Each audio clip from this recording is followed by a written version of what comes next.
अस्सलाम वालेकुम नाज़रीन, आसपास होम कुकिंग में आपको वेलकम करती हूँ। आज मैं बना रही हूँ कंडेंस मिल्क। इसके लिए मैंने आधा किलो दूध लिया है। ये वाले कप मैंने मेजर कर लिए थे, ये 2 कप बन रहे हैं।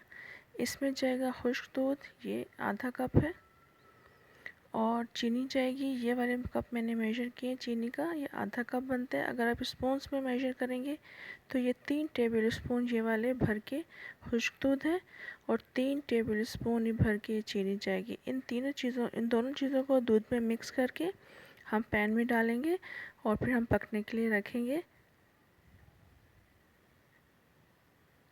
देखिए नाज़रीन, मैंने चीनी और खुश्क दूध को मिक्स कर दिया था आधा किलो दूध में, और ये मैंने अब पैन में डाल दिया है। इसको मैंने फ्लेम भी ऑन कर दिया है।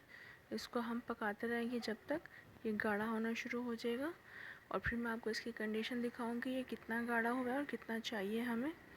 ये कंडेंस मिल्क बहुत से मीठों में इस्तेमाल होता है।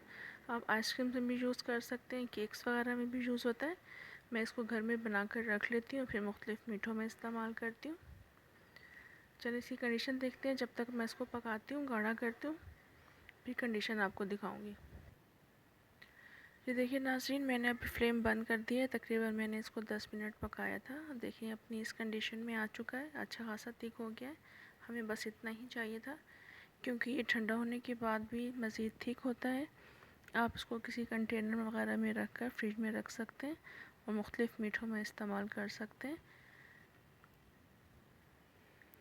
ये देखिए नाज़रीन, इसकी थिकनेस आप देख लें। ये ठंडा होने के बाद मज़ीद थिक होगा, इसलिए मैंने इसको इसी कंडीशन में उतार लिया चूल्हे से।